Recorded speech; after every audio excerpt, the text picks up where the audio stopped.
For many, the idea of living forever and achieving immortality is a much better alternative than death. Thus, some people would stop at nothing to try to achieve it. Imagine, then, that Henry II's favorite, Diana of Poitiers, thought she could preserve her youth and beauty by drinking gold, that Alexander Bogdanov, despite his profession as a doctor, though he could succeed in rejuvenating by blood transfusions, or that the Buddhist Dashi Dorjo Itajilov, who was supposed to have died several decades ago, might still be alive. Discover these stories and more about the people who tried to cheat death. Let's get started. Diane de Poitiers, born on January 9, 1500, was the favorite of the King of France, Henry II. Even today, she is a living legend. She was an independent woman who succeeded in transforming Henri II into a poet, a horseman, and a monarch worthy of the name. In addition to having been Countess of Saint Vallier and Duchess of Valentinois, she was also very intelligent, a symbol of the French beauty of the Renaissance. Diane, unfortunately, died because of her desire to remain eternally young. Yet, she thought she had really found the solution to rejuvenate and preserve her legendary beauty. Her secret was actually to drink a gold-based elixir of youth. So, every morning she took a few drops of drinkable gold mixed with alcohol. At the time, most people believed that gold had beneficial properties for the skin. But this was undoubtedly the case for Diane de Poitiers. Unfortunately, the result was fatal for Henry II's favorite. In fact, the consumption of gold has the effect of making hair thin, creating bone and dental fragility, causing nausea, anorexia, and even anemia. Diane was, therefore, over the years, poisoning herself and slowly dying, especially since scientists discovered a gold content in her hair that was 500 times higher than normal. And that's not all. By taking samples from a vertebra, the researchers discovered not only gold residues but also mercury, frequently used in the preparation of the drink, which was doubly toxic for the Countess. As a result, Diane's desire to become younger hastened her death. The quest for immortality is not a recent fad. More than 2,000 years ago, it preoccupied Qin Shi Huang, China's first emperor and founder of the Qin dynasty. The latter was obsessed with the idea of living forever. And to achieve this, he stopped at nothing. So, he had the huge underground mausoleum of Xi'an built, filled with nearly 8,000 terracotta soldiers to protect him in the afterlife. This army is very impressive, to say the least, but he had not stopped there. Indeed, archaeologists discovered in 2002 texts which show that Qin Shi Huang had also ordered by imperial decree the national search for an elixir which would give eternal life. However, the task was not very easy for the authorities. The texts show answers intended for the emperor, who was rather embarrassed because nobody had managed to find a miracle cure for death. Nevertheless, our answer maintained that there was an herb on a sacred mountain that could allow the emperor to be immortal.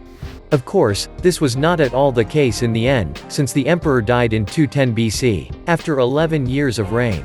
The quest for the elixir, therefore, remained in vain, despite this colossal failure. The terracotta army as well as the devotion of all China to find the recipe for eternal life and the silent testimony of all the efforts a person can make to overcome death. And yes, the first emperor of China failed, as did all those who tried after him. The Buddhist Dashi Dorjo Itajilov was an important figure in the religious world in Russia, but since the date of his death in 1927, a mystery has been hanging over this person. The reason is good. Many of his followers believe that he did not die but only plunged into a state of deep meditation. And that is not without reason.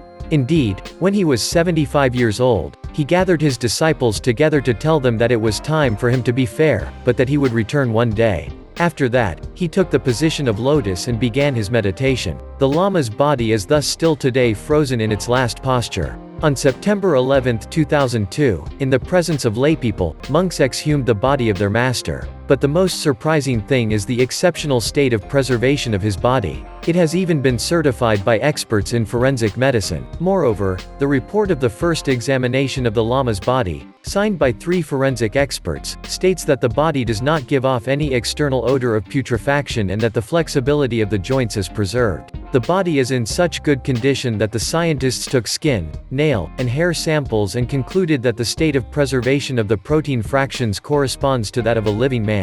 Isn't that incredible? Moreover, it is even claimed that the corpse always bleeds if it is injured. While some believers claim that Itajilov is only immersed in a kind of hibernation, scientists are rather skeptical. Today, no one knows why the body is so well preserved, but it is not excluded that some disciples may have opted for a secret embalming process. Another theory supports the fact that the Buddhist would have really succeeded in putting himself in a state of where he suspended his vital activity.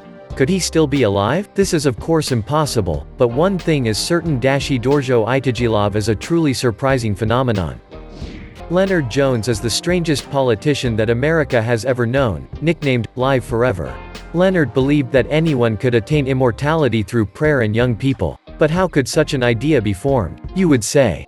Well, Jones, born in 1797, it's actually devoted to religion at a very early age. Over the years, after joining several sects, he met a man named McDaniel, whose ideas were rather strange. It was he who first claimed to know the secret of eternal life. Jones was soon convinced that immortality is possible, and he decided, together with McDaniel, to recruit people to build a city of immortals. And he managed to convince a multitude of people thanks to his political skills.